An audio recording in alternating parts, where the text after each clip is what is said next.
नमस्कार दोस्तों। आज के इस वीडियो में हम समझेंगे कि कैसे मिडिल क्लास इंसान अपनी सैलरी से या इनकम से 10 लाख रुपए का वेल्थ बना सकता है, वो भी बिना किसी लॉटरी के, शॉर्टकट के या हाई रिस्क गैम्बल करके। सिर्फ और सिर्फ प्रॉपर प्लानिंग। एक मिनट रुकिएगा आप, यहाँ पे मैं अपना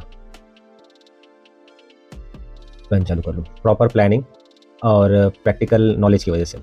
तो लॉन्ग टर्म वेल्थ बनाने का एक ही तरीका होता है, आप प्रॉपर अपना प्लानिंग बनाइए उसको और उसको एग्जीक्यूट करिए। तो 10 लाख रुपए आपका जो माइलस्टोन होता है, इसको अचीव करना बहुत ज़रूरी होता है अगर आप फाइनेंशियल इंडिपेंडेंस चाहते हैं तो। क्योंकि इसी के बाद आपका जो फ्यूचर वेल्थ है वो ग्रो करना शुरू होता है। अगर आप एक बार इसको वैसे लोग बाग कहते हैं 1 करोड़ का बनाने का, लेकिन आप शुरुआत 10 लाख से करिए। आइए इसी से हम शुरुआत करते हैं अपने वीडियो की। तो सबसे पहले इसमें माइंडसेट अपने को रखना पड़ेगा 10 लाख रुपए का। 10 लाख कोई बड़ा अमाउंट नहीं है। अगर आपके पास सही सिस्टम है, पैसा सिर्फ अर्न करने से नहीं, इसे इस्तेमाल करने से बढ़ता है। तो इसमें जो अपन प्रोसेस करेंगे कि इसमें लक वक की हमें ज़रूरत नहीं है। हम इसमें अपना जो इनकम है, उस इनकम को एक्सपेंस माइनस करके जो पैसा अपने पास बचेगा, उसी को हम सेविंग में यूज़ करेंगे, इन्वेस्टमेंट में यूज़ करेंगे। और इसी के थ्रू हम जो अपना इनकम को है कंसिस्टेंटली बीट कर पाएँगे। इन्फ्लेशन को भी बीट कर पाएँगे। इसके बाद हम अपने कैश फ्लो को समझते हैं कि हमारा जो पैसा है वो कहाँ खर्च हो रहा है। कोई भी जो वेल्थ बिल्डिंग शुरू करने से पहले एक चीज़ समझनी हमें बहुत ज़रूरी होती है, वो है कैश फ्लो। हर महीने कितना आता है और कितना खर्च हो जाता है और कितना बचता है, इसी को हम कैश फ्लो कहेंगे, हमारी सैलरी का या इनकम का। जिससे हम अपने इनकम को ट्रैक कर सकें, अपने एक्सपेंसेस को ट्रैक कर सकें, और जितना जो सरप्लस बचता है ये हमारे पास इन्वेस्टमेंट और सेविंग के लिए बचता है। इसमें हमें जो अवॉइड करने वाली चीज़ें हैं कि सैलरी आई और सैलरी गई, ये वाली हैबिट जो है हमको एकदम हटा देना है अपनी ज़िंदगी से, कि हम एकदम सैलरी पे डिपेंडेंट हो गए हैं।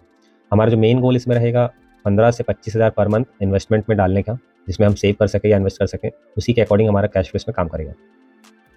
सबसे पहली चीज़ इमरजेंसी फंड, एक इसको ढाल की तरह समझिए। मैं हमेशा बात करता हूँ इमरजेंसी फंड की। अगर आप अपने इन्वेस्टमेंट जर्नी की शुरुआत कर रहे हैं तो इमरजेंसी फंड आपके पास होना ही चाहिए।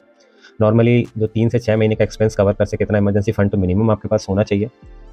इसके इससे आप मेडिकल इमरजेंसी, जॉब लॉस या कोई भी अदर तरह की जो इमरजेंसी सडनली आ जाती है, जिसको हम अनएक्सपेक्टेड शॉक्स कहते हैं, उसको हम कवर कर सकते हैं। अगर आपके पास इमरजेंसी फंड है तो आप प्लीज़ उसको कंसिडर करें बनाने का और सेव करने का। ये हमें सबसे बड़ा जो हमको बेनिफिट मिलता है इमरजेंसी फंड का, ये हमें इन्वेस्ट करने की आज़ादी देता है, वो भी बिना किसी डर के। फियर हम मतलब एकदम ही हमारे लाइफ से चला जाता है। फाइनेंशियली की बात कर रहा हूँ मैं, कि अगर आपके पास एक इमरजेंसी फंड है तो आप फ्यूचर के बारे में अच्छे से सोच सकते हैं। अगर आपके पास पैसा ही नहीं है तो आप आज की ही सोचते रहेंगे।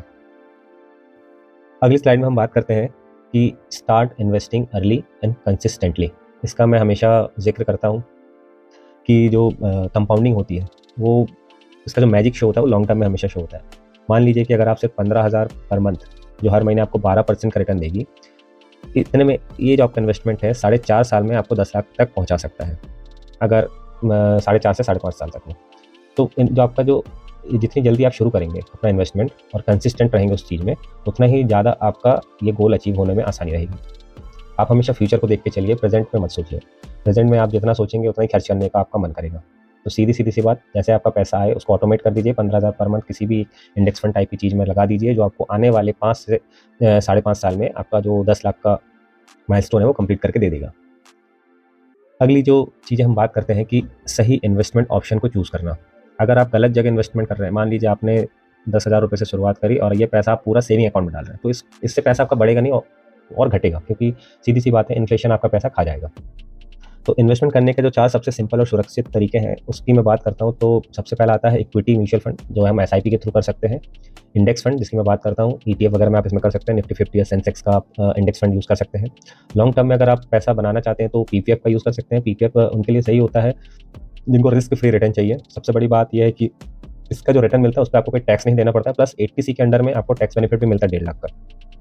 और अगर आप एनपीएस में इन्वेस्टमेंट करते हैं तो और बढ़िया है, इसमें 50,000 एक्स्ट्रा आपको अलग से सेविंग करने का मौका मिलता है 1.5 लाख के ऊपर 80सी में। और इसका बेनिफिट ये रहता है कि ये मार्केट लिंक रहता है और इसका जो रिटर्न आपको पीपीएफ से थोड़ा बेटर ही मिलेगा। नेक्स्ट स्लाइड में हम बात करते हैं जो कॉमनली मनी ट्रैप के आप बिहेवियर है आपका, उसको कैसे अवॉइड किया जाए। जो मिडिल क्लास है सबसे ज़्यादा नुकसान कहाँ करता है अपना? अननेसेसरी ईएमआई पे, जिसकी मैं बात करता हूँ, कुछ भी खरीद लेता है ईएमआई पे, जिसकी ज़रूरत भी नहीं है वो भी खरीद लेंगे ईएमआई पे। तो इसका जो बर्डन है वो तुरंत समझ में नहीं आता है। जब आपकी ईएमआई चालू हो जाती है उसके 1 से 2 महीने बाद आपको समझ में आता है इसका बर्डन कितना भारी है। आप 1 साल की भी ईएमआई बना देंगे तो इसका जो कॉस्ट है 16%, नॉर्मल क्रेडिट कार्ड की मैं बात करूँ तो 15 से 16% सालाना ये आपसे चार्ज करता है। फिर क्रेडिट कार्ड का इंटरेस्ट जो मैं अभी बात कर रहा था, ये एक वेल्थ किलर होता है, क्योंकि इसका जो रेट ऑफ इंटरेस्ट होता है बहुत ज़्यादा होता है। हम इस पे किस्तों पे चीज़ें खरीद लेते हैं, तुरंत हमें इस चीज़ की समझ नहीं होती और हम चीज़ें इसको खरीदते चले जाते हैं।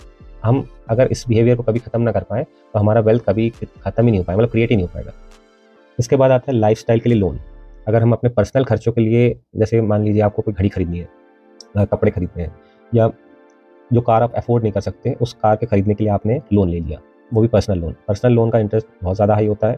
आप इस ट्रैप में एक बार फँस गए तो फँसते ही रह जाएँगे। ये लोन आपका कभी ख़त्म भी नहीं होगा और ये आपका जो लाइफ़स्टाइल की चीज़ें हैं, जो आप मेंटेन रखना चाहते हैं, ये इच्छाएँ कभी ख़त्म नहीं होती। तो इन 2 चीज़ों से तो बिल्कुल बच के रहें, क्रेडिट कार्ड और पर्सनल लोन से। फिर एक चीज़ आती है, अगर आप स्टॉक्स वगैरह में ट्रेडिंग वगैरह करते हैं तो ओवर ट्रेड से बचें। कोशिश करिए 1 से 2 ट्रेड पर डे, या अगर आप मंथली ट्रेड करते हैं तो 4 से 5 ट्रेड पर मंथ, इससे ज़्यादा ट्रेड बिल्कुल ना लें। ये जो कॉमन मिस्टेक है, हमको एकदम अवॉइड करनी चाहिए। अगला आता है कि अगर हमारा पैसा, मतलब जो सैलरी है या इनकम है, ये अगर बढ़ जाए तो हम इसको क्या करें? तो उस पैसे को हम अलग से फिर से इन्वेस्टमेंट में डाल सकते हैं। एक्सपेंस कम करके, जैसे एक्सपेंस कम कैसे कर सकते हैं? जैसे कोई भी सब्सक्रिप्शन हमने लेके रखा है या इम्पल्स शॉपिंग कर देते हैं, इन सब चीज़ों को कम करके। तो जो भी आपका पैसा आता है उसको हम अपने इन्वेस्टमेंट में डाल सकते हैं, ताकि हमारे इन्वेस्टमेंट को बूस्ट मिल सके। हमारे जो लाइफ़स्टाइल का इन्फ्लेशन है उसको रिड्यूस करके, जो नॉर्मली आपके सब्सक्रिप्शन वगैरह होते हैं, अननेसेसरी स्पेंडिंग वगैरह होती है, इसको कम कर सकते हैं हम। जैसे ही आपकी सैलरी हाइक होती है, उसको स्मार्टली हम उसको कैसे यूज़ करें, इस पे हमें ज़रूर ध्यान देना चाहिए। फिर एक चीज़ आती है साइड इनकम। अगर मान लीजिए इनकम आप सैलरी से कर रहे हैं, इसके अलावा भी आप कोई फ्रीलांसिंग या कोई वीकेंड वर्क कर रहे हैं, तो इससे भी आप अपनी सैलरी को सरप्लस, मतलब मंथली आपका सरप्लस बढ़ा सकते हैं। तो ये कुछ चीज़ें हैं जिससे आप अपने जो मंथली सरप्लस है उसको बढ़ा सकते हैं। जैसे अपनी लाइफ़स्टाइल इन्फ्लेशन को कम करके, आप कपड़े वगैरह खरीदते हैं, महीने में अगर खरीद रहे हो तो उसको 3 महीने में कर दीजिए। आप अपनी सब्सक्रिप्शन अननेसेसरी अगर लेके रखें तो उनको कम कर दीजिए। फिर अगर आपकी सैलरी हाइक होती है तो उसको स्मार्टली इन्वेस्ट करिए। ऐसे कुछ टॉपिक होते हैं जिस पे आप अपना सरप्लस इन्वेस्टमेंट को बढ़ा सकते हैं। फिर आती है पावर ऑफ कंपाउंडिंग। कंपाउंडिंग आप सब जानते हैं एक ऐसा मैजिक है जो धीरे शुरू होता है लेकिन बाद में जाके बहुत तेज़ फटता है। अगर 10 लाख बनाने में 4 साल लगते हैं, लेकिन अगला 10 लाख सिर्फ 2 से ढाई साल में बन जाता है। ये कंपाउंडिंग का इफेक्ट होता है। तो कंपाउंडिंग हमेशा याद रखिए, आपका एक बेस्ट फ्रेंड होता है लॉन्ग टर्म में। इसमें जो पैसा होता है बहुत तेज़ी से ग्रो करता है, क्योंकि इसमें आपको आपके principal amount plus interest amount दोनों पे ही इंटरेस्ट मिलता है। और इसको अगर आप डिसिप्लिन स्टॉक पिकिंग में आप यूज़ करेंगे, आप डायरेक्ट ना करें, म्यूचुअल फंड के थ्रू करें, ETF के थ्रू करें, तो भी आपका लॉन्ग टर्म में अच्छा पैसा बनेगा। उसके बाद real life middle class plan के बारे में अगर मैं बात करूँ, मान लेते हैं आपकी सैलरी 40,000 रुपये है, आपकी नई जॉब लगी है 40,000 रुपये की, जिसमें आपके जो मंथली खर्चे हैं वो 15,000 रुपये तक का है। इसमें आप मान लेते हैं कि 15,000 रुपये की आप SIP शुरू करना चाहते हैं और एक इमरजेंसी फंड बनाना चाहते हैं जो कि 10,000 रुपये। इसका जो आउटकम निकलेगा वो आने वाले 4 से 5 साल में आप 10 लाख का एक जो माइलस्टोन है वो आप बराबर बना पाएंगे, और उसके बाद आपके पास एक अलग से इमरजेंसी फंड भी होगा।